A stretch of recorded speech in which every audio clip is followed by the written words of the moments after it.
Buen día.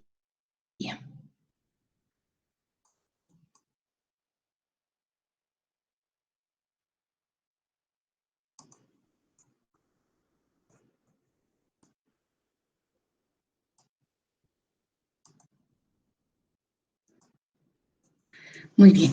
Entonces, Brian, por favor, ¿vas a leer el caso clínico, por favor? Ahí tenemos. Está bien, doctor. Paciente masculino de 16 años de edad, con cuadro clínico de aproximadamente 5 días de evolución, caracterizado por presentar dolor abdominal localizado en el epigastrio, tipo opresivo que va aumentando progresivamente de intensidad y migra después de unas horas a fosa ilíaca derecha. El cuadro se acompaña de estado nauseoso y vómitos en varias oportunidades de contenido gastroalimentario. Acude a una farmacia donde le administran analgésicos con disminución del dolor. Posteriormente presenta distensión abdominal, anorexia, dificultad para canalizar gases rectales y deposiciones líquidas, por lo que automedica con ciprofloxacina 500 miligramos cada día. Al no notar mejoría, acude a nuestro servicio. Antecedentes de importancia, ninguno. Al examen físico, el paciente ingresa a la emergencia en mal estado general, álgico, consciente y orientado. Signos vitales, presión arterial de 70 sistólica, milímetros de mercurio y 50 milímetros de mercurio diastólica, pulso de 135 pulsaciones por minuto, temperatura de 36.3 grados centígrados, saturación de oxígeno de 85% y la frecuencia respiratoria de 26 respiraciones por minuto. Las mucosas se encuentran secas y pálidas y el examen cardiopulmonar está normal. El abdomen se encuentra distendido, simétrico, timpánico, los ruidos hidroaéreos ausentes, doloroso la palpación superficial y profunda en forma difusa, poco depresible y con signo de Bloomberg positivo. Muy bien, Jody. Entonces, ¿cuál sería nuestro diagnóstico sindrómico en este caso? El síndrome de abdomen agudo. Síndrome de abdomen agudo, ¿no? Es decir, que aquí tenemos diferentes signos y síntomas, ya los cuales agrupados van a ser comunes para un grupo determinado de patologías. Es decir, que si bien podemos orientarnos, porque hay ciertos datos que nos permiten orientarnos a un diagnóstico, no podemos descartar el resto de los diagnósticos que van a manifestarse con un abdomen agudo. Entonces, estoy de acuerdo con el síndrome de abdomen agudo. ¿Cuáles serían los diagnósticos etiológicos, Elizabeth? Podría ser apendicitis aguda por el dolor migratorio hacia la fosa ilíaca derecha. También podría ser una obstrucción intestinal, ya que presenta distensión y timpanismo. Ya. ¿Pero obstrucción intestinal será un diagnóstico etiológico? No. También podríamos pensar en una peritonitis, ya que presenta el signo de Bloomberg positivo y ausencia de ruidos hidroaéreos. ¿Peritonitis será un diagnóstico etiológico o será una complicación de diferentes o una fase evolutiva de diferentes enfermedades? Sería la complicación de la apendicitis. Ya, o de una colecistitis o de otras patologías, ¿no? Peritonitis es un proceso inflamatorio a nivel del peritoneo, que puede ser secundario a diferentes patologías, pero no es una enfermedad por sí, ¿sí? Exceptuando la peritonitis bacteriana espontánea, que eso es una entidad patológica independiente, pero también podríamos hablar que es relativamente secundaria también, ¿no? Pero generalmente las peritonitis son generalmente más secundarias, ¿ya? ¿Otros diagnósticos, Elizabeth?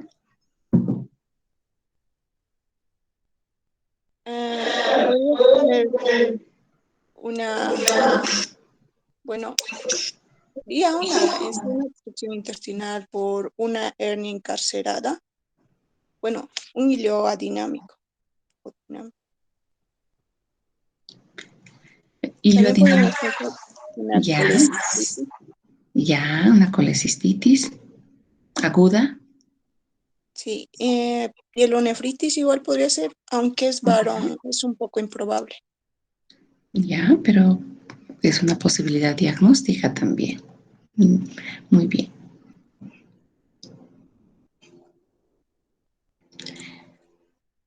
Estoy de acuerdo con el diagnóstico de abdomen agudo, ¿no? Y con los diagnósticos que acabamos de mencionar. Marlene, ¿por qué estás de acuerdo con el diagnóstico de abdomen agudo? Muy bien. ¿Por qué? Ahora sí. ¿Estamos diagnósticos? Adelante, Elizabeth. O Marlene, perdón.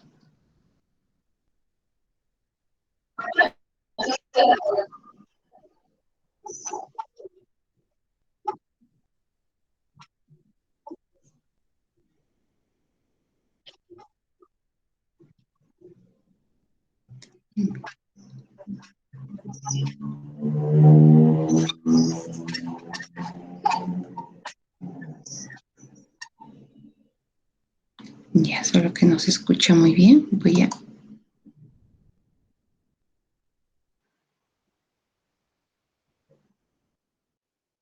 Muy bien. Eh, ¿Cuál sería entonces el síntoma principal del abdomen agudo, Marlene?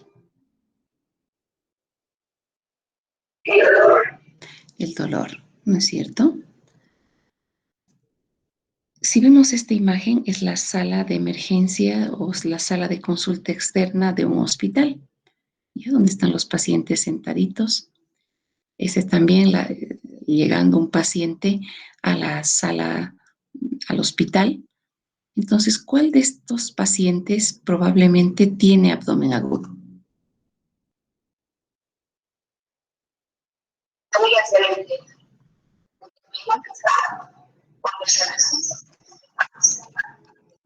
Ya, este paciente después, esta señora, muy bien. Entonces, ¿qué te llama la atención de eso, Marlene? ¿Qué características? ¿Por qué tú has dicho esta paciente tiene abdomen agudo y esta señora tiene abdomen agudo? Tal vez ella más que ella, ¿no es cierto? Pero ¿por qué? ¿Qué características tiene el abdomen agudo o el dolor en el abdomen agudo?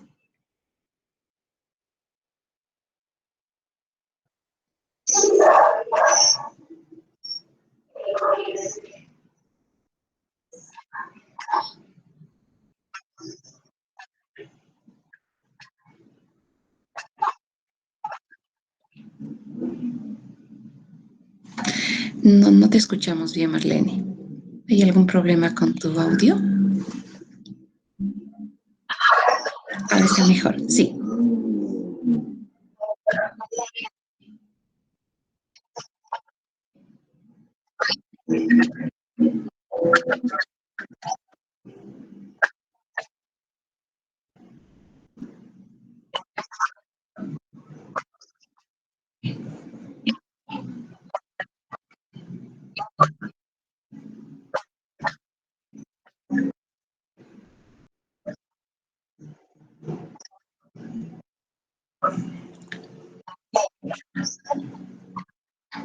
Ya, porque probablemente el dolor que presentan estos pacientes es, por lo menos tiene una cierta intensidad, ¿no es cierto? Entonces, el dolor en el abdomen puede ser moderado o intenso, porque probablemente todos, la mayoría de estos pacientes, si nos imaginamos que están en la sala del hospital, en el gastro, por ejemplo, la mayoría de estos pacientes vienen por dolor abdominal, ¿sí? Pero probablemente no dolor abdominal intenso. La mayoría ha tenido antecedentes de dolor abdominal, ¿no? Pero podemos darnos cuenta fácilmente en un paciente que tiene abdomen agudo porque vamos a ver una facies álgica, pacientes que tienen mucho dolor, un dolor intenso, y generalmente no van a esperar en la sala de consultas, ¿no? Sino van a entrar directamente a la emergencia. ¿Qué otra característica, aparte de la intensidad del dolor, tendrá el abdomen agudo? ¿O qué otra característica, aparte de la intensidad, tendría el dolor en el abdomen agudo? Mayori. Sí, doctora, puede ser localizado o difuso. Ya, entonces. Puede tener días de evolución. Ya. ¿Podrá tener un mes de evolución? ¿Y hasta cuántos días podrá ser considerado abdomen agudo? Días podría ser ya crónico. Ya, pero estamos hablando de abdomen agudo. ¿Hasta cuántos días? 7 días. Bien, entonces generalmente el tiempo de evolución es menor a 7 días en el abdomen agudo. ¿Y esto a qué se puede deber, Marlene? Porque esta paciente, ¿será que 7 días ha aguantado el dolor? O perdón, Mayori.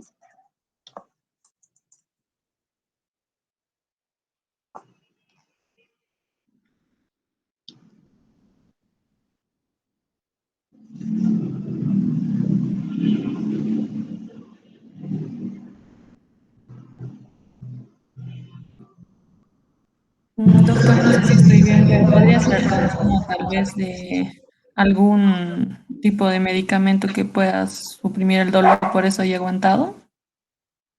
Exactamente, ¿no? Normalmente los pacientes que tienen abdomen agudo, cuando tienen dolor intenso, generalmente acuden antes de las 8 horas de iniciado el cuadro. Pero muchas veces, especialmente en nuestro medio, en otros países no pasa lo mismo, que puede uno ir a una farmacia y comprar un analgésico desde los más leves hasta los más potentes. Podemos comprar AINES, incluso hasta opiáceos como el tramadol, o también podemos consumir o comprar antibióticos. Entonces, muchas veces estos pacientes vienen en forma tardía al hospital, ¿no? Pero la mayoría de la literatura habla de 7 días de evolución. Es muy poco probable después de 7 días que se trate de un abdomen agudo. Entonces, el diagnóstico etiológico más probable habían indicado una apendicitis aguda, ¿sí? Entonces, Mayori, ¿estás de acuerdo con este diagnóstico como diagnóstico etiológico más probable? Sí, doctor. ¿Por qué? Por el dolor que es migratorio, que primero se localiza en epigastrio y después migra hacia la fosa ilíaca derecha. Muy bien, ¿no? A ese dolor migratorio se denomina cronología de Murphy, es decir, el dolor que empieza en epigastrio o periumbilical y a las pocas horas migra hacia fosa ilíaca derecha. ¿Y sabes cuál es el motivo o el por qué este dolor migra de esa manera, Mayuri?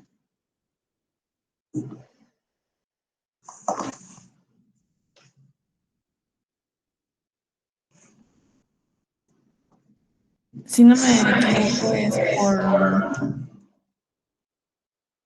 el periodo. Y la doctora no recuerdo muy bien.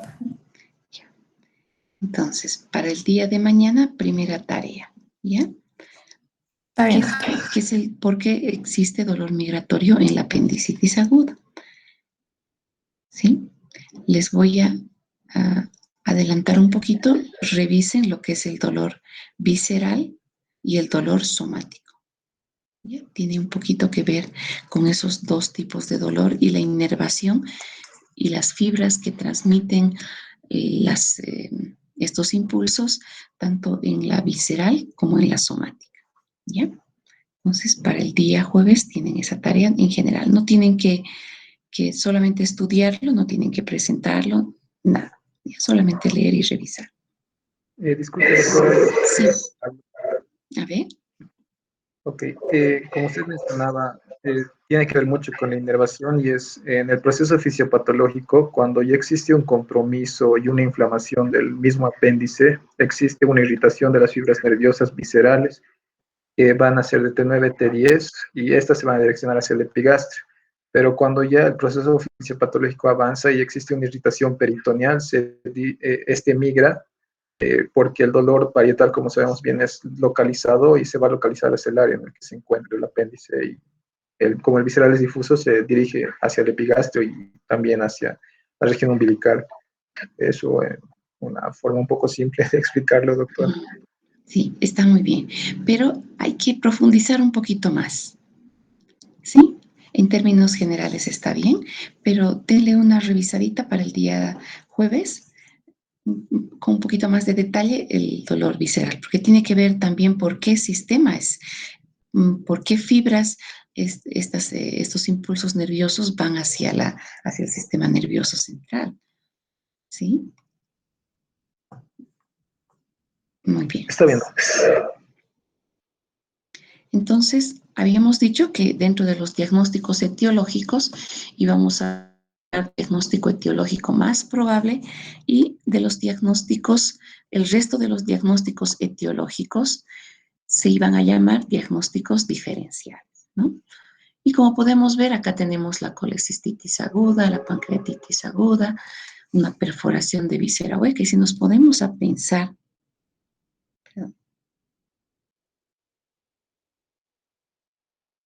en estos diagnósticos, un embarazo ectópico roto, una neumonía, infarto agudo de miocardio, pielonefritis, todas estas patologías pueden ir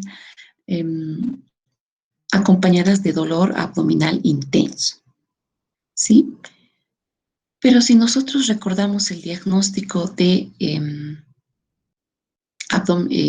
diagnóstico sindrómico, habíamos dicho que el diagnóstico sindrómico es un conjunto de signos y síntomas. Entonces, si solamente tiene dolor, probablemente no podamos decir que es un síndrome porque es solamente un síntoma. Entonces, ¿qué otros signos y síntomas tienen o podríamos agrupar para denominar un abdomen agudo? Adriana. Otro de los síntomas serían las náuseas y también los vómitos. Ya. Náuseas, vómitos. ¿Qué otros signos y síntomas? También la distensión abdominal. Ya. Y podría ser también la dificultad para canalizar los gases rectales. Ya. ¿No? Probablemente aquí tenemos un signo también que es importante. El signo de Bloomberg, dolor a la palpación superficial, profunda, la distensión abdominal, etcétera, ¿no? Entonces, lo interesante del abdomen agudo es que si bien el síntoma principal es el dolor abdominal de corta evolución y de gran intensidad, por lo menos de moderada a severa, puede ir acompañado de prácticamente cualquier síntoma y signo del sistema referente al sistema gastrointestinal, ¿no? Por ejemplo, náuseas, vómitos, distensión abdominal, deposiciones líquidas, etc. ¿Sí? Y también puede ir acompañado de manifestaciones generales, como ser malestar general, hipotensión, taquicardia, incluso hay hipoxemia en el paciente. Y un signo que es muy importante, pero que no excluye, si no está presente, no excluye el abdomen agudo, es los signos de irritación peritoneal, ¿sí? Si bien el signo de Bloomberg es el signo más frecuentemente que buscamos para ver irritación peritoneal, hay otros signos también que indican irritación peritoneal. ¿Te acuerdas de algún otro signo, Adriana?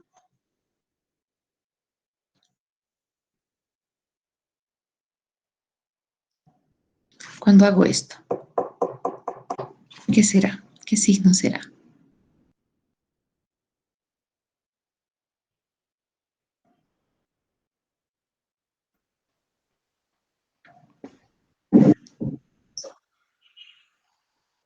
No, pero no me acuerdo. Cuando el abdomen está muy poco depresible, está plano, no está distendido, pero está muy poco depresible y es muy duro. Y cuando toco parecería que fuera como si estuviera haciendo esto. ¿Alguien sabe? ¿Se acuerda? Abdomen en tabla.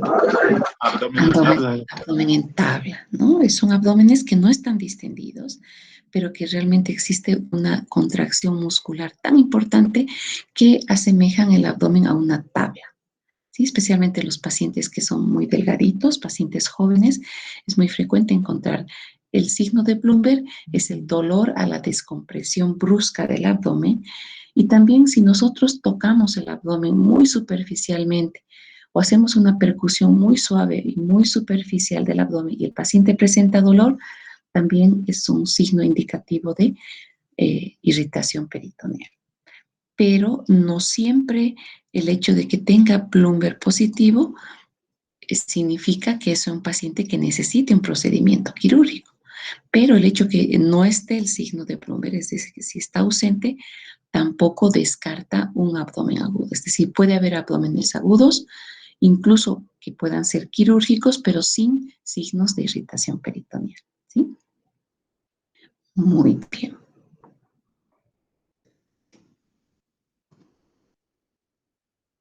Entonces, si vemos estos diferentes diagnósticos, nos llama la atención algunos, por ejemplo, como la colecistitis aguda, ¿sí?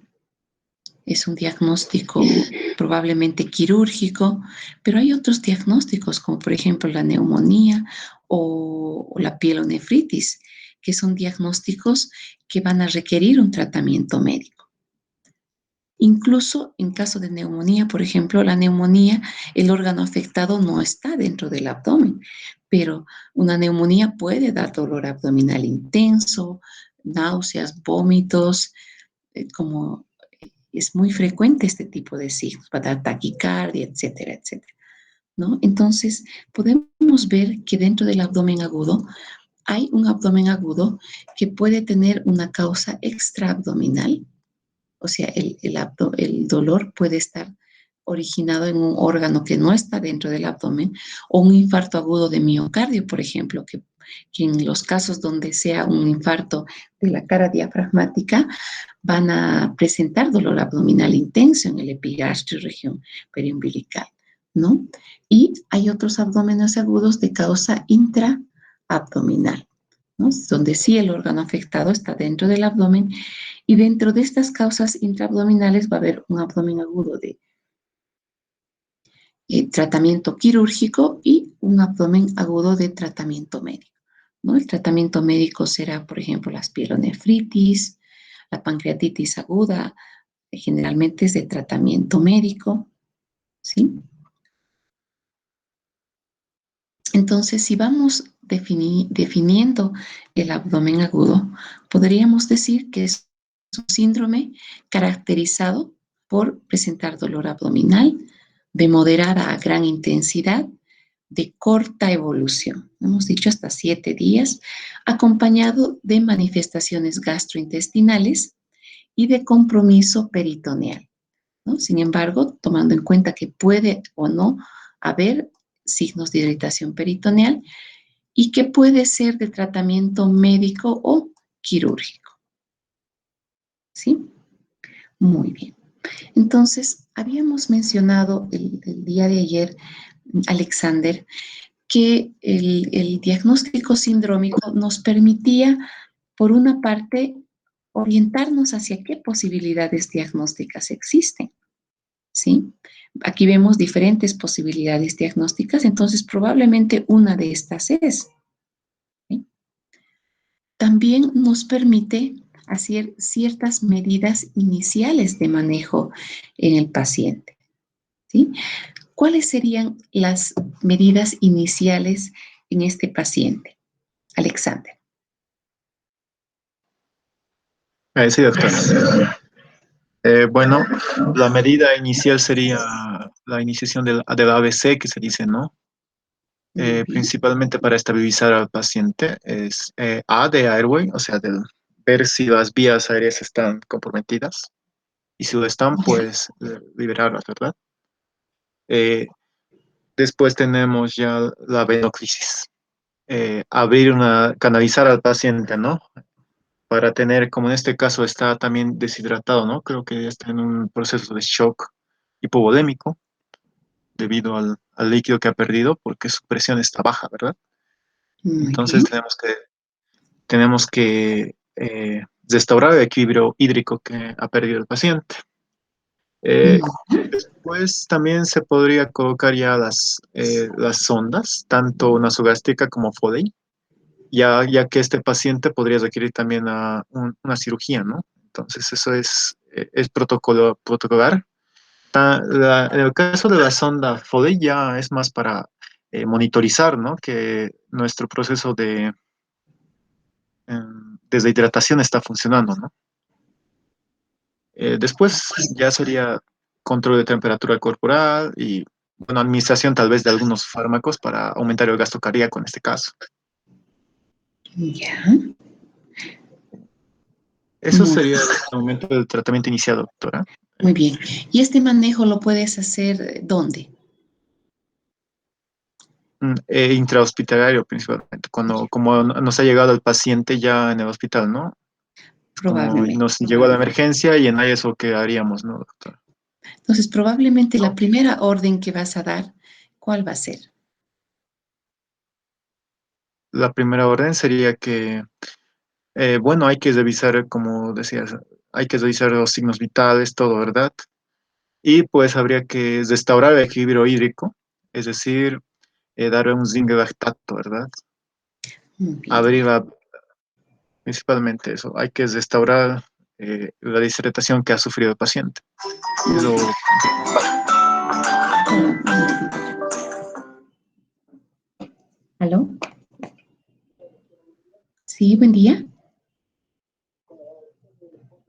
Ya. Sí.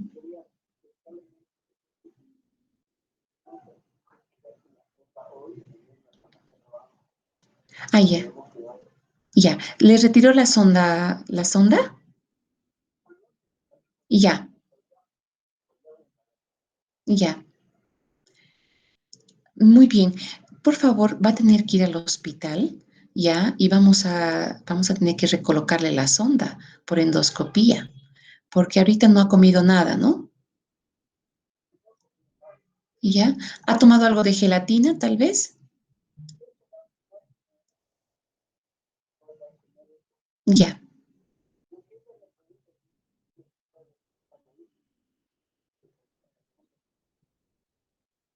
No le estoy entendiendo. ¿No quiere que le coloquemos todavía ahora la sonda?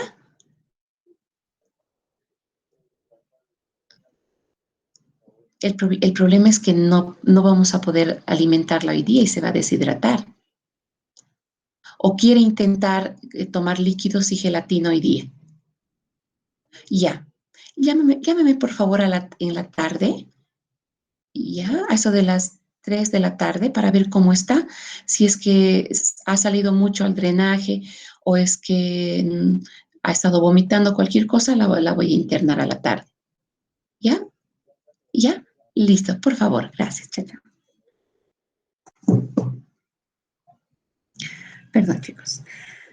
Entonces, una de las primeras medidas en realidad parece ser muy obvia, pero probablemente si es un paciente que en este caso, por ejemplo, es un paciente que está en muy mal, está en mal estado general, está hipotenso, taquicárdico. Estoy de acuerdo que este paciente puede estar incluso en un shock, en estado de shock, ¿no es cierto? Y es muchas veces obvio que este paciente tiene que internarse, ¿no?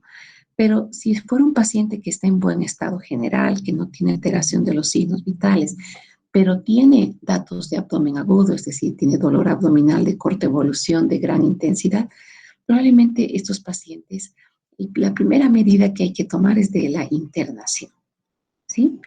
Parece ser obvia, pero es importante, porque si es un paciente que está en buen estado general, igual, si es que existe una sospecha de un abdomen agudo, este paciente debe internarse. ¿Estás de acuerdo, Alexander? Sí, doctor. Muy Ya bien. que su diagnóstico más probable ya implica un tratamiento quirúrgico, ¿no? Por protocolo. Exactamente. Exactamente. Ya, porque, pero, y si lo internas al paciente, ya obviamente no es un paciente que está en este estado, pero después que le haces todos los exámenes, todos los estudios, resulta que es una pielonefritis, Alexander. ¿Qué opinas de eso? Bueno, en el caso de que fuera una pielonefritis, mayormente el tratamiento es antibiótico, generalmente. Bueno, en principio, ¿no, doctora? Para ver si responde o no. Entonces, Exacto. no, tal vez habría que, en primera instancia, administrar antibióticos, ver cómo responde y pues si no responde, hasta que se estabilice, ¿no? Estabilice, doctora, probablemente. Muy bien. Pero te has equivocado con el diagnóstico. Y el paciente te va a reclamar porque una pielonefritis al final se puede hacer un tratamiento ambulatorio. Entonces, ¿no deberías haberlo internado? Ale, viendo retrospectivamente, ¿hubieras cambiado tu conducta de no de internarlo? No, doctora, porque tendríamos que mantener una observación, ¿no? Y como dije al principio, está casi poco más del shock, ¿no? Entonces podría empeorar el paciente. Entonces sí sería conveniente internar. Pero si fuera un paciente que no tienes datos de shock, digamos, está con presión Ok. normal, pulso normal, todo normal, ¿hubieras Ah, ok. cambiado tu conducta? Viendo retrospectivamente, resultó ser una pielonefritis. Bueno, si estuviera en estado general eh, bueno, adecuado, digamos, con sus signos vitales normales, aún así probablemente hubiera internado debido a la distensión del abdomen principalmente y también me dice que tiene signo ascitis, ¿verdad? Entonces eso ya me indica un diagnóstico ya un poco grave, ¿no? Y podría Exacto. descompensarse debido a eso, así que no cambiaría la idea de internarlo, doctor. Muy bien, estoy de acuerdo, ¿no? Porque además, mismo este paciente no hubiera sido una apendicitis aguda, no fuera una apendicitis aguda, en el manejo de los pacientes con abdomen agudo, la internación es muy importante, ¿no? Porque si bien puede ser un diagnóstico de tratamiento médico, el hecho de que sea, de que tú dejes ir a un paciente con un diagnóstico potencialmente que puede empeorar, porque este paciente probablemente hace unos 4 días no hubiera estado en buen estado general, etcétera, ¿no? Pero si ese paciente no lo internas en forma oportuna, puede tener complicaciones graves que comprometan su vida, ¿no? Porque este paciente ¿será que puede fallecer en corto tiempo si no haces ninguna medida, Alexander? Sí podría fallecer, doctor. Sí, ¿no? Entonces, ¿cuál sería la primera medida? Primero, la internación. La segunda medida. Bueno, viendo el caso como tal, conozca con los signos vitales que tiene, Ujú. pues directamente sería la rehidratación, ¿no? Muy bien. Pero hay otro dato más que fíjate cómo está la saturación de oxígeno y cómo está su frecuencia respiratoria.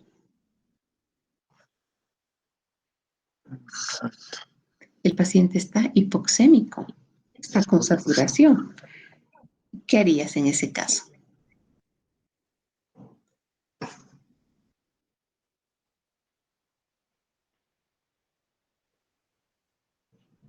En caso de, para solucionar tal vez la saturación de oxígeno, bueno, eh, darle tal vez un poco de oxígeno al paciente podría ser, tal vez, y si no responde, pues mm, probablemente hay una falla hepática.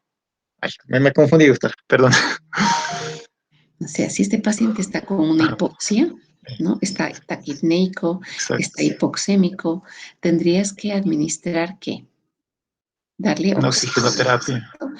¿Cómo? ¿Cómo lo oxigenas?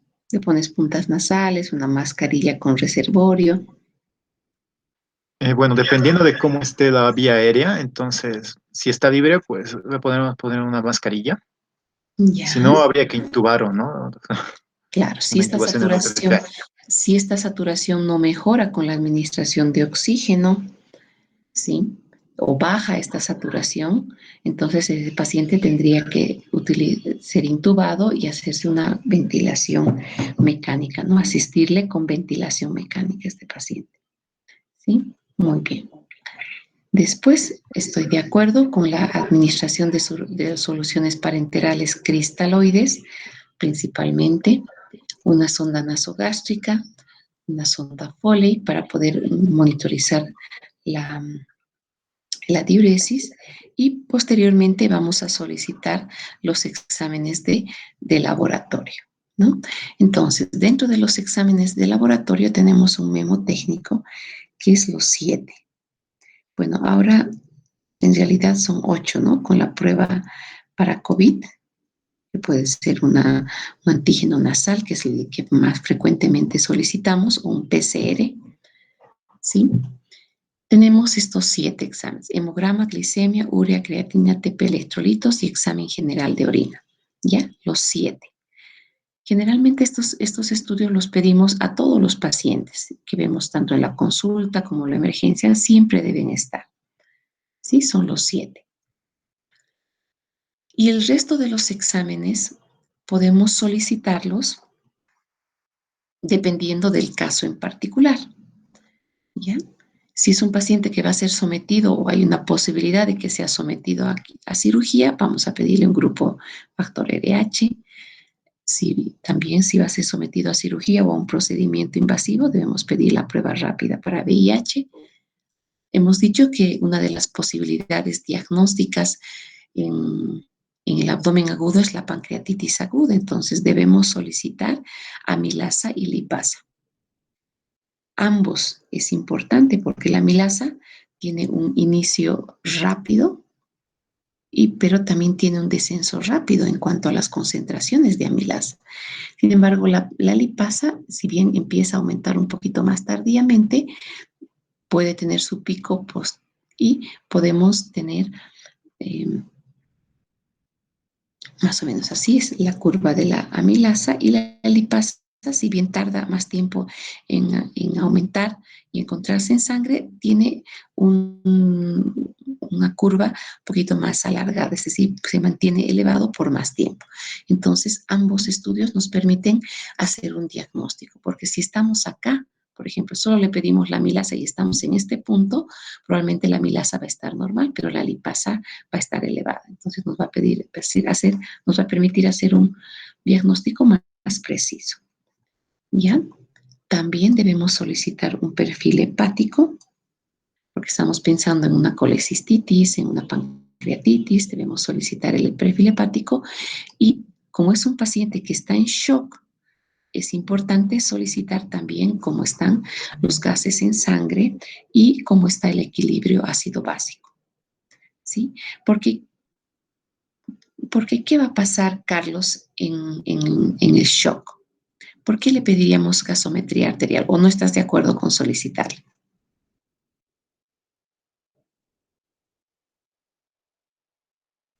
Yo estoy de acuerdo, doctora, con Muy bien. pedir.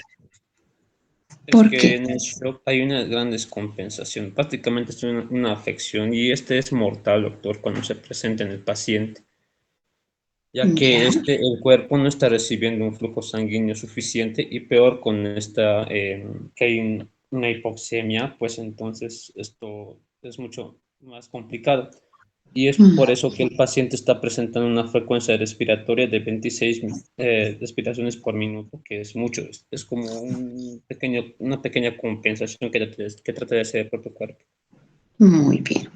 ¿No? Entonces, este paciente que está grave, que probablemente por el shock hay una hipoperfusión tisular, y esta hipoperfusión tisular va a condicionar, además de otros elementos, a una alteración del equilibrio ácido-base, ¿no? Probablemente este paciente va a tener una acidosis metabólica por todas las sustancias que se están produciendo debido al proceso inflamatorio, ¿sí?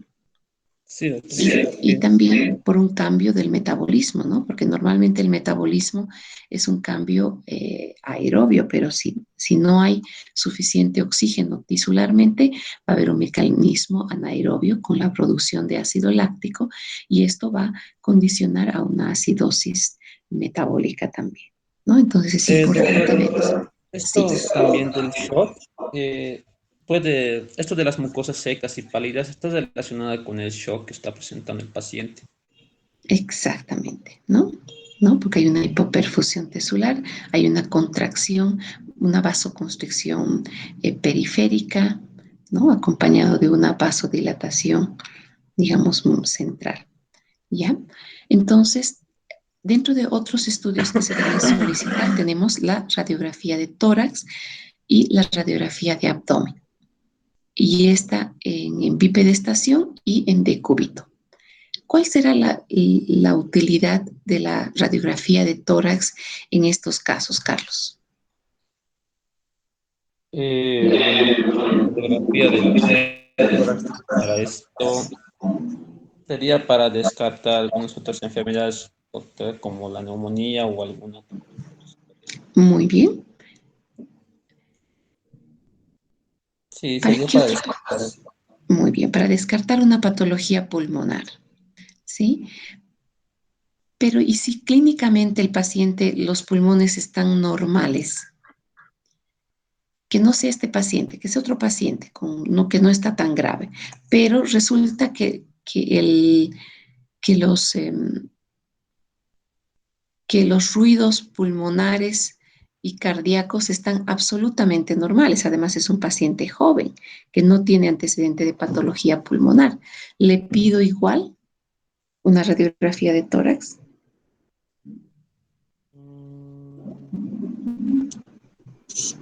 Yo creo que sí, doctor, para descartar cualquiera.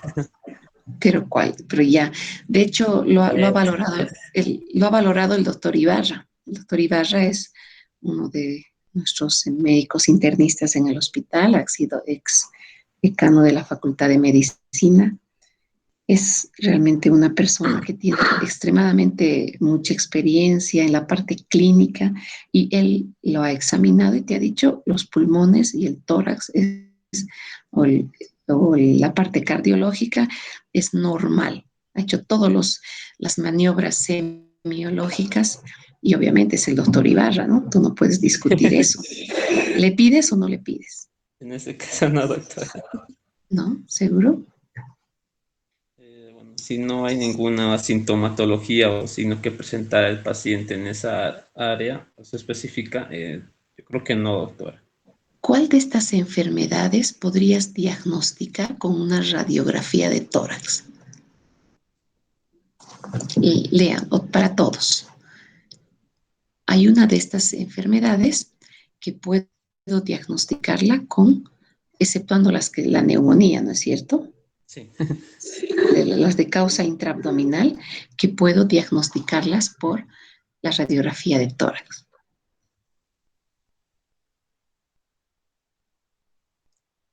¿Cualquiera de esas, doctora?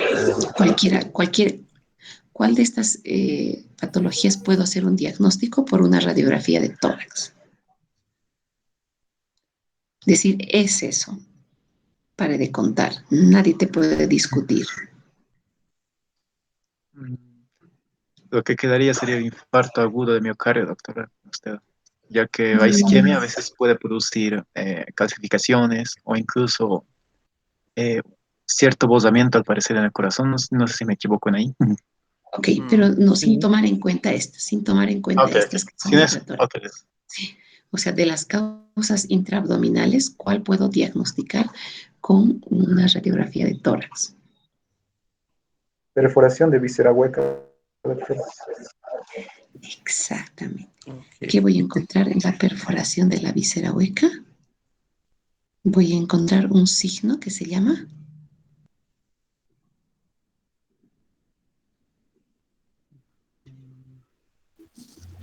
Semiológicamente es el signo de Joubert que hay aire entre el diafragma y el hígado.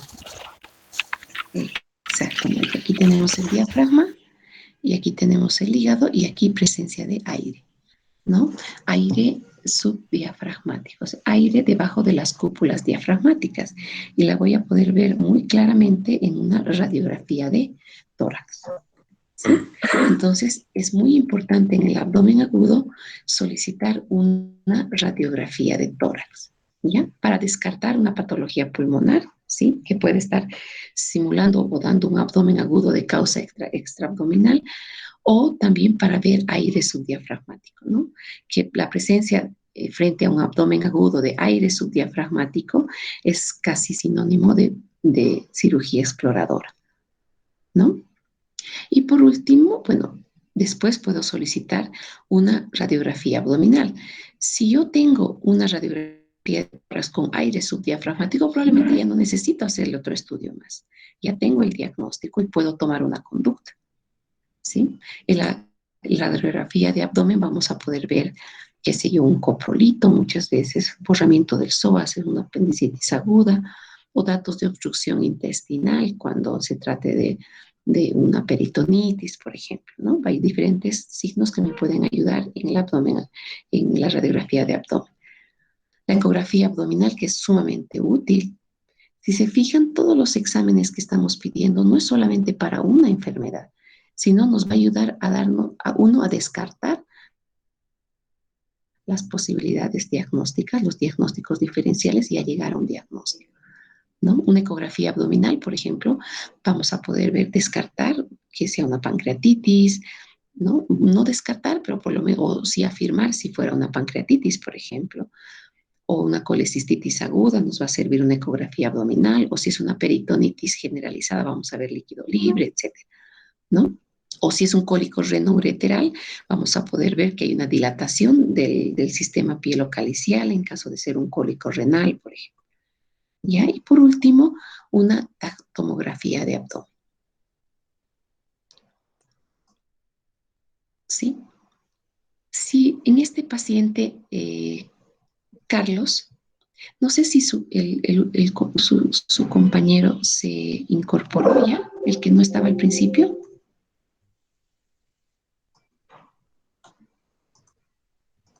¿Quién llegó al final?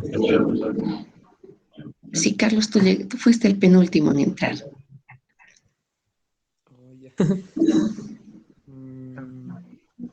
¿Quién de ustedes? El mío, mi internet se desconectó por un momento, pero yo ya estaba desde el comienzo de la clase. Sí, sí, sí. ¿Quién fue el último, chicos? Alexander, no, Alexander estaba al principio, Marilene, estaba Elizabeth, Maribel, ¿no? Maribel entró al final. Muy bien, Maribel. Ay, sí, creo que ella no me preguntó. ¿Nos escuchas, Maribel? Eres la víctima ahora. Muy bien, Maribel. Entonces,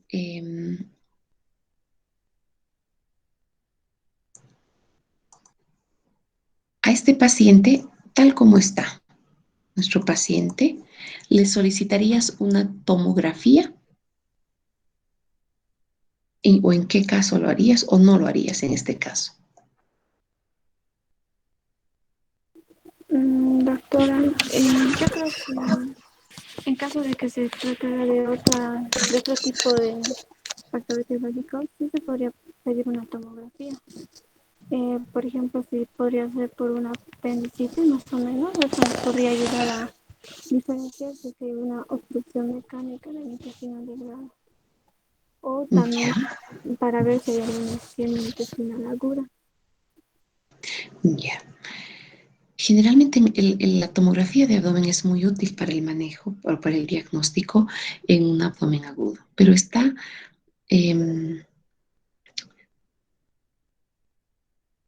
reservado para aquellos pacientes donde no tenemos un diagnóstico preciso, ¿ya? Donde ni la radiografía de tórax, ni el abdomen, ni la ecografía nos han podido ayudar a dar un diagnóstico definitivo, ¿no? Entonces, cuando existe una duda diagnóstica, podemos solicitar la tomografía de abdomen, ¿Ya?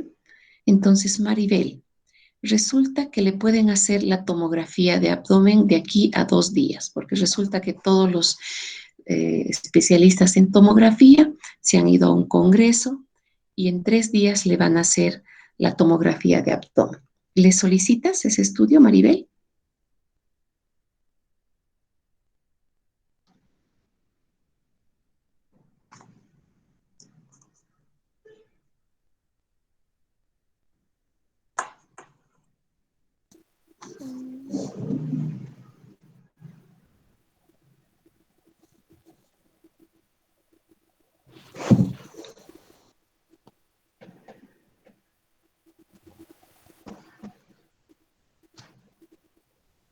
Sí, doctora, tal vez yo creo que sí.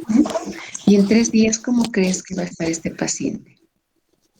Eh, no, creo que no, porque ya podría haber empeorado también el cuadro después de todo eso Exactamente, necesito. ¿no? Muy bien. Entonces, cualquier estudio o examen que nosotros solicitemos al paciente es de urgencia, ¿sí? No podemos decirle, bueno, es un abdomen agudo y hoy día es viernes, traiga estos resultados para el día lunes, ¿no es cierto? Este paciente debe hacerse de manera urgente, inmediatamente, ¿sí? Por otro lado, estos pacientes tienen que internarse o por lo menos tenerlo en la emergencia hasta definir y estar seguros del diagnóstico definitivo. ¿Sí? No los podemos perder de vista. Por más que te digan voy a ir un ratito a la esquina, no podemos perderlos de vista. ¿Por qué? Porque las complicaciones pueden ser graves y pueden comprometer la vida del paciente. Mismo el paciente esté bien, si nosotros vemos la evolución natural de la enfermedad y vemos, por ejemplo, una apendicitis aguda y vemos el tiempo de evolución de la apendicitis aguda, desde el primer día, segundo día, tercer día, cuarto día. Este paciente está en el quinto día de evolución y está así, ¿no es cierto? Pero probablemente en el primer día de evolución estaba solamente con abdomen agudo. ¿Sí? Con dolor intenso, náuseas, vómitos, etcétera. Pero a medida que ha ido pasando los días, este paciente se ha ido complicando. Probablemente acá había una peritonitis localizada, acá probablemente se ha generalizado su peritonitis, aquí había datos de, aquí había sepsis, aquí estaba con shock séptico, ¿no es cierto? Porque para hablar de un shock hipovolémico, este paciente aparentemente no ha tenido un sangrado. Si bien puede ser hipovolémico también porque puede estar deshidratado por los vómitos, por las deposiciones líquidas, lo más probable es que este paciente esté con un shock séptico. ¿Sí? Muy bien. Entonces, para completar, ir completando nuestra definición, vamos a decir que es un síndrome caracterizado por presentar dolor abdominal, de moderada a gran intensidad, de corta evolución, acompañado de manifestaciones gastrointestinales y de compromiso peritoneal. ¿Sí? Puede ser de tratamiento médico o quirúrgico, pero esto es lo más importante del abdomen agudo, que necesita un abordaje diagnóstico y o terapéutico urgente. ¿Sí? ¿Por qué terapéutico urgente? Porque hemos visto en el caso anterior, ¿no? Este paciente necesitamos administrarle soluciones y probablemente necesite un procedimiento quirúrgico, ¿no? Entonces el procedimiento tiene que ser urgente. ¿Por qué? Porque puede llevar a complicaciones graves que comprometan la vida del paciente. Ese paciente puede fallecer si no se hace un procedimiento quirúrgico de urgencia, ¿sí? Y esto es un poquito para ver ¿a qué le llamamos sepsis? Y existe un poco de confusión en cuanto a la definición de sepsis, ¿no? Esa es una de las últimas definiciones de sepsis y dice que es una disfunción orgánica, es decir, los diferentes órganos empiezan a fallar. Ahora, ¿en nuestro paciente tendrá una disfunción orgánica?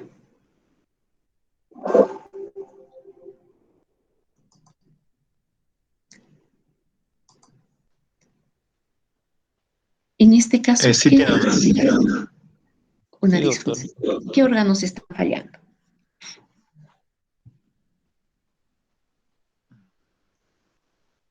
Primero que nos viene a la mente sería el corazón, tal vez, Ya, por una causas falla externas, pero nos está fallando.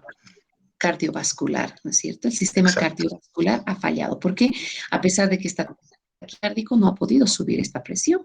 ¿Ya? Entonces hay una falla, eso se llama falla circulatoria, y tiene, por otro lado, una falla Pulmonar. acá, pulmonar, ¿no? Tendrá una, bueno, ahorita no sabemos porque no sabemos todavía en los exámenes de laboratorio y no sabemos si el paciente ha orinado, ¿no es cierto? Pero si yo les muestro este resultado, una creatinina de 2.4 y una urea de 80. ¿Qué significa?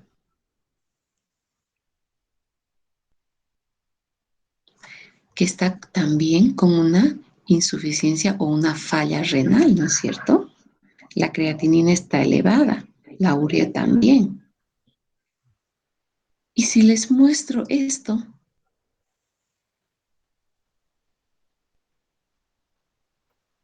tenemos un tiempo de protrombina de 18 segundos con un INR de 1.6.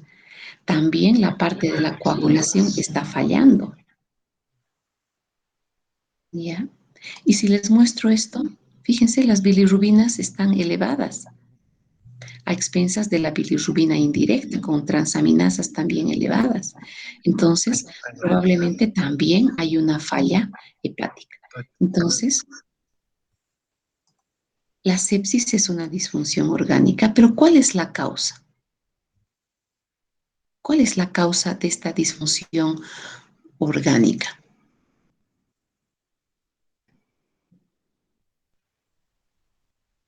Una infección, doctora. En este caso, una infección, ¿no? Pero esta infección, en realidad, esta falla orgánica no es producida directamente por el agente infeccioso, sino esta falla y esta disfunción es producida por una respuesta inflamatoria anómala, ¿ya? Puede ser exagerada, es decir, que hay una respuesta inflamatoria y esos mediadores inflamatorios van a producir los daños a diferentes órganos, o también tal vez una respuesta inflamatoria muy pobre que ha hecho que las bacterias multipliquen de tal manera, ¿ya? Que la acción de las toxinas bacterianas pueden estar produciendo lesión en los diferentes órganos. O sea, esta respuesta inflamatoria de defensa es anormal, exagerada, ¿ya? O tal vez es una respuesta poco adecuada, ¿ya? Una respuesta no adecuada ante una infección, ¿sí? Ante un y ustedes pueden saber, ¿habrá alguna disfunción orgánica sin que haya infección? Jody Bryan. Disculpe, doctora, no le entendí muy bien la pregunta. Sabemos que la infección puede causar esta respuesta inflamatoria exagerada, anómala, que va a lesionar los órganos, ¿no es cierto? Por ejemplo, en el caso de nuestro paciente, la infección será la apendicitis aguda, ¿no es cierto? La apendicitis aguda es el proceso infeccioso, hay proliferación bacteriana. Pero ¿será que va a haber una disfunción orgánica causada por otras causas que no sean infecciosas? ¿Puede haber? Una respuesta alérgica, quizá, anafiláctica, o tal vez Muy como en bien. el asma, Más relacionadas no, con el shock, ¿no es cierto? el shock anafiláctico, sí, doctor. ¿Ya? Pero otras causas que producen una respuesta inflamatoria anómala.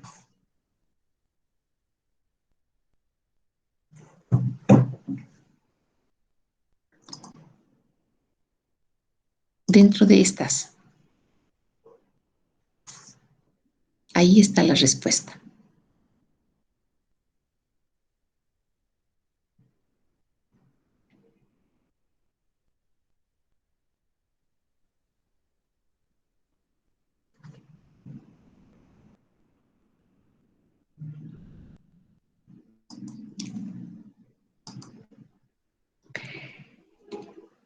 Cuando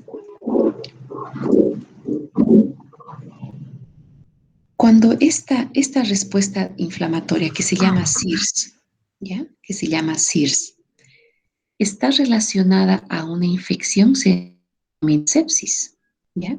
Que va desde sepsis, sepsis severa, shock séptico, ¿sí? Pero cuando el SIRS no está relacionado a la infección, es decir, no hay un proceso infeccioso, se queda como SIRS. Dicho de otra manera, SIRS más infección igual sepsis. Y el SIRS se presenta, es decir, esta respuesta inflamatoria sistémica se puede presentar en la pancreatitis aguda, que es la causa más frecuente en nuestro hospital, por ejemplo, en el gastro. Es decir, que van a venir pacientes taquicárdicos, hipotensos, o sea, tal como vemos acá, así puede venir una pancreatitis aguda. ¿Ya? Pero en estos casos no va a haber un proceso infeccioso, no hay bacterias, como ser en los grandes quemados o en los pacientes con trauma. Obviamente, un paciente que llega con un trauma importante puede tener SIRS, es decir, una respuesta inflamatoria sistémica, pero sin infección. Cuando está asociado a un proceso infeccioso se va a denominar sepsis. ¿Sí? ¿Esto se ha entendido o no? Sí, doctor, sí se Sí, entiende. doctora.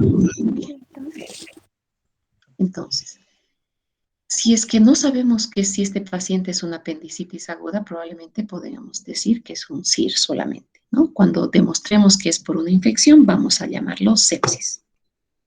¿Ya? Y para darnos clínicamente cuenta de que es un paciente que tiene SIRS, podemos aplicar una escala que se llama justamente escala de SIRS. O también podemos aplicar esta otra escala que se llama escala del Quick SOFA. Antes había un SOFA, que es el SOFA, pero que era muy largo y un poco difícil su aplicación, pero ahora tenemos el Quick SOFA. Y tenemos otra escala que es la escala de SIRS, ¿ya? Que son cuadritos, en realidad son scores, ¿ya? Son scores que nos permiten para hacer el diagnóstico. Y cuando hablamos de más de dos componentes, vamos a decir que se trata de un SIRS, ¿sí? Dentro del SIRS tenemos 4 parámetros, que es la temperatura menor a 36 o mayor a 38, sea presencia de fiebre o hipotermia, que el paciente tenga mayor a 20 pulsaciones por minuto, que los leucocitos estén mayores a 12.000 o menores a 4 y que tenga una frecuencia respiratoria mayor a 20. Entonces, ahorita nuestro paciente tiene esta y tiene esta, porque no le hemos pedido todavía laboratorios, no tenemos sus resultados. Pero probablemente si tiene leucocitosis va a tener los 4. Entonces, ese paciente tiene diagnóstico de SIRS. Y como estamos sospechando que es por una apendicitis aguda, tendríamos que decir ese paciente está en sepsis. ¿Sí? Si este paciente que está con sepsis, nosotros le damos soluciones, es decir, le damos sueros, y el paciente no mejora la presión, no mejora la frecuencia cardíaca, vamos a hablar de shock. Shock séptico. O sea, el shock séptico se habla cuando es un paciente es diagnosticado de una sepsis, de un SIRS, ¿no? Por infección, pero que no responde a la administración de líquidos, porque le hemos administrado los cristaloides, Ringer lactato, fisiológico, pero no ha respondido. No ha respondido. Entonces, cuando los pacientes que están con sepsis no responden a la administración de líquidos o fluidos, nosotros vamos a decir que ese paciente tiene un shock séptico.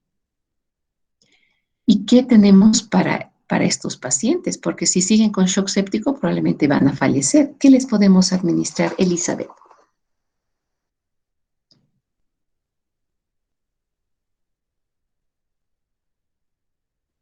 Antibiótico. Pero el antibiótico va a hacer que suba su presión arterial, ¿crees tú? Ay, no. Porque hemos dicho que no siempre, que en realidad la sepsis o su shock séptico es producido no tanto por la bacteria, sino por sus mecanismos de defensa exagerados que ha tenido el paciente. Entonces, probablemente el antibiótico sí le vaya a ayudar, pero no inmediatamente. ¿Qué se va a administrar a este paciente? Un antihistamínico, tal vez, doctora. No, porque generalmente no es la causa. Y si es un shock, por ejemplo, por un shock anafiláctico, tampoco los antihistamínicos le van a funcionar. ¿Qué tendríamos? ¿Qué se administra en el shock anafiláctico?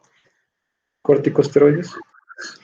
Inmediatamente no, tampoco.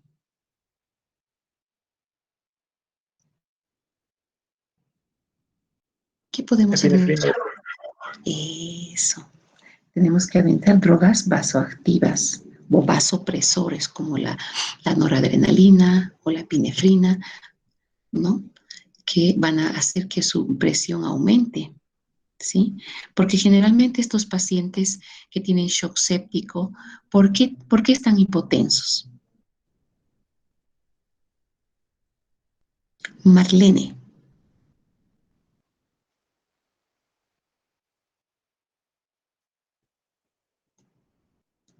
¿Qué tipo de shock es en el shock séptico?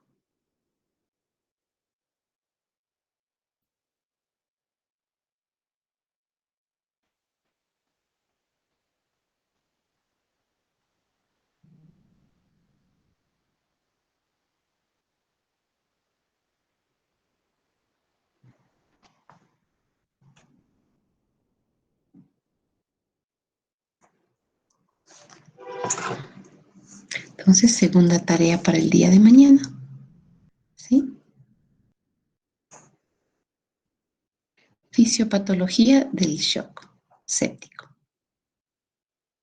¿Sí? Es importante que veamos qué es lo que pasa en el shock séptico, ¿sí?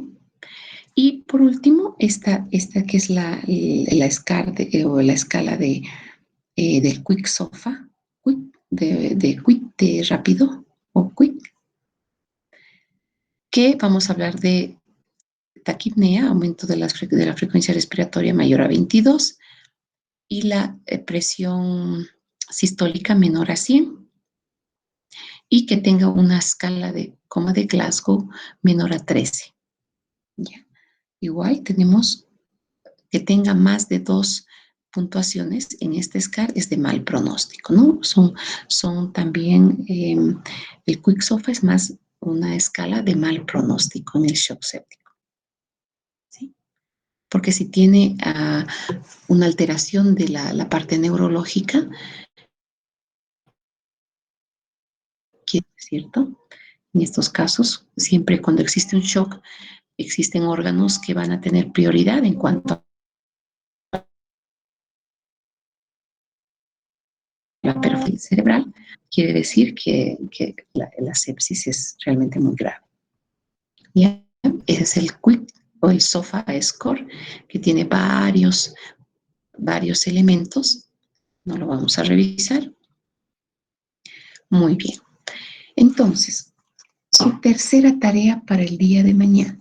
¿Ya? Tienen la tarea de los tipos de dolor, tienen que estudiar la fisiopatología del shock séptico y esta tarea lo van a hacer, nos vamos a dividir un poquito, ¿sí? Porque si bien ustedes han solicitado diferentes exámenes de laboratorio, yo quiero que ustedes sepan interpretar los resultados del laboratorio, ¿sí? Entonces, para poder interpretar, tengo que saber primero qué es lo que estoy pidiendo y qué hallazgos espero encontrar, ¿sí? Entonces, cada uno se va a imaginar nuestro paciente, ¿no es cierto? Nuestro paciente tiene una sepsis o un shock séptico por una apendicitis aguda probablemente complicada. Entonces, ¿qué voy a encontrar en el hemograma? ¿Sí? Brian, ¿Qué voy a encontrar en su hemograma?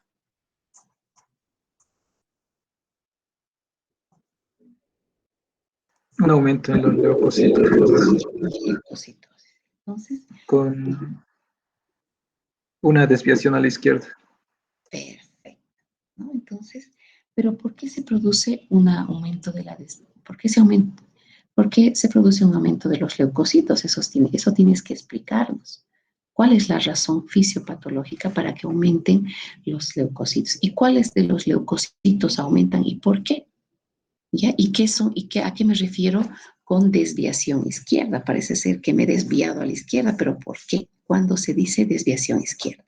¿Ya? Entonces, Jody, tu tarea es revisar hemograma, además de los otros. ¿Sí?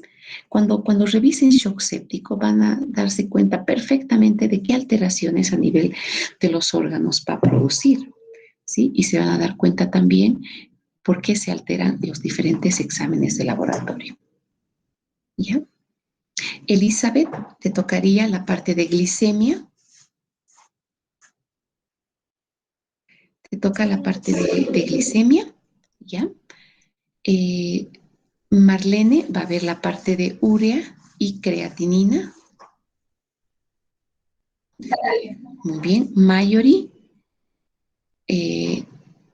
la parte que más me gusta, el tiempo de protrombina, porque les he mostrado que está alterado el tiempo de protrombina, ¿ya? ¿Qué mide el tiempo de protrombina y por qué se eleva en estos casos? ¿Sí? ¿Qué alteraciones en la parte de la hemostasia se presentan en el shock séptico? ¿Ya? Adriana hablaría de electrolitos.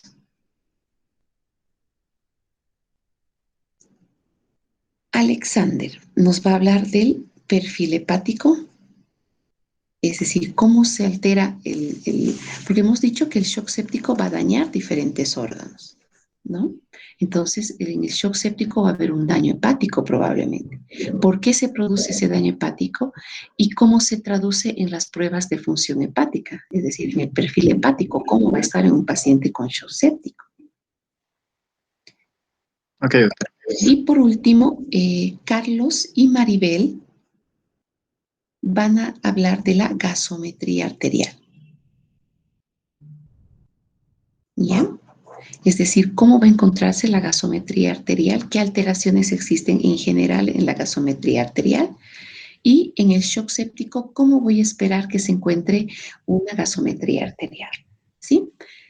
De tal manera que una vez que ustedes presenten, esto sí lo tienen que hacer en una pequeña presentación para poder compartirlo en sus computadoras y de tal manera que todos sepamos qué vamos a buscar en los exámenes de laboratorio y qué alteraciones vamos a encontrar y por qué se han producido esas alteraciones. De tal manera que si yo les muestro en los próximos casos clínicos, cuando yo les muestre los exámenes de laboratorio, ustedes van a poder hacer un diagnóstico bastante correcto. ¿Sí? ¿Alguna duda hasta el momento?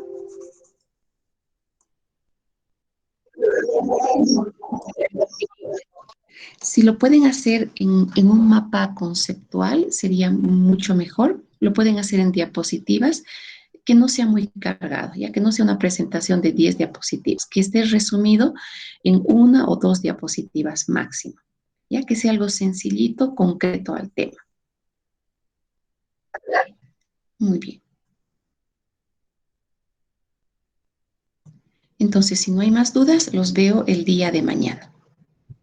Perdón, el día de mañana es día miércoles. Entonces, mañana a las 8 de la mañana vamos a publicar el protocolo, los videos para que realicen el protocolo, ¿ya? Y el día jueves nos veríamos en la clase virtual. Está bien, doctor. Muy bien, chicos, que les vaya bien. Hasta luego. Hasta luego, doctor. Muchas gracias. Hasta luego, doctor. Hasta el jueves. Hasta luego, doctor. Hasta luego.